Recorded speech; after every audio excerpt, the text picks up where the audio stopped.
Bonsoir, je m'appelle Araceli. Nous sommes étudiantes de la 5e année de l'école de la Lune.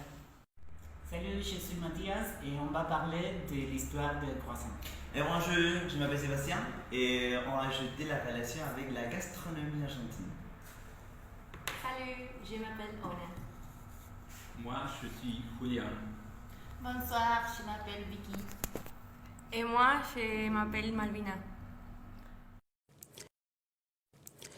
Le croissant est connu depuis le XIXe siècle, où les boulangers français se sont inspirés de la forme du kifli autrichienne. Ils sont de la forme du croissant de lune, car en 1683, lorsque les Turcs ont assiégé Vienne, un boulanger du nom d'Adam Spiel a donné l'alerte lors d'une attaque ottomane à l'aube, ce qui a permis de repousser l'envahisseur.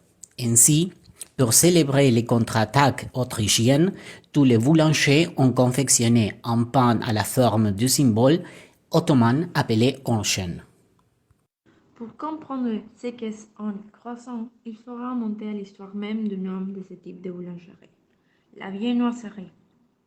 La viennoiserie, comme son nom l'indique, vient du mot Vienne, capitale de l'Autriche.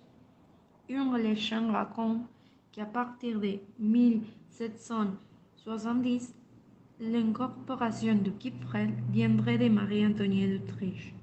Originaire de Vienne, elle a rapporté par l'intermédiaire de ses cuisines personnelles toutes ses nourritures de son pays d'origine.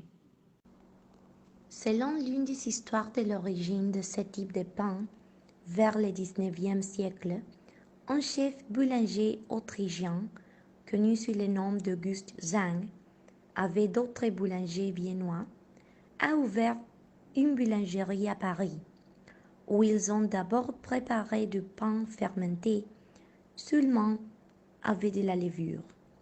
Ce type de pain a connu un grand succès et est devenu célèbre sous le nom de pain viennois.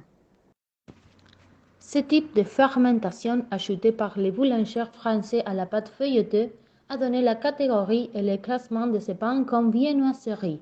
Viennoiserie qui vient de boulangerie viennoise, où le suffixe serie est ajouté, ce qui est associé à une activité souvent professionnelle. En Argentine, en raison de la grande migration qui a eu lieu à partir de 1880, de nombreuses recettes typiques de la viennoiserie y ont été fabriquées, ainsi que d'autres produits de boulangerie d'autres pays européens. Cependant, dans notre pays, il y a une connotation différente. Du fait du syndicat des pâtisseries, des courants anarchistes, toutes les dénominations d'origine ont été changées pour dénominations plutôt moqueuses ou amusantes, souvent des insultes au gouvernement, à l'armée, à la police et à l'église.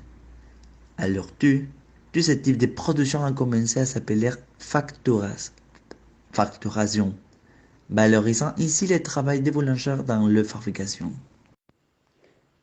À son tour, la boulangerie prenait une valeur très importante dans la vie quotidienne des Argentins. Et c'est ainsi que les medialunas, traduction de croissant par le syndicat des boulangers argentins, sont devenues populaires, étant la factura la plus consommée dans ce pays. La media luna est normalement vendue dans les cafés pour le petit déjeuner ou le goûter, toujours accompagnée de café. Mais, sans aucun doute, la façon la plus courante de le consommer est dans les parcs ou chez soi, avec d'autres, accompagnés de l'infusion appelée mate.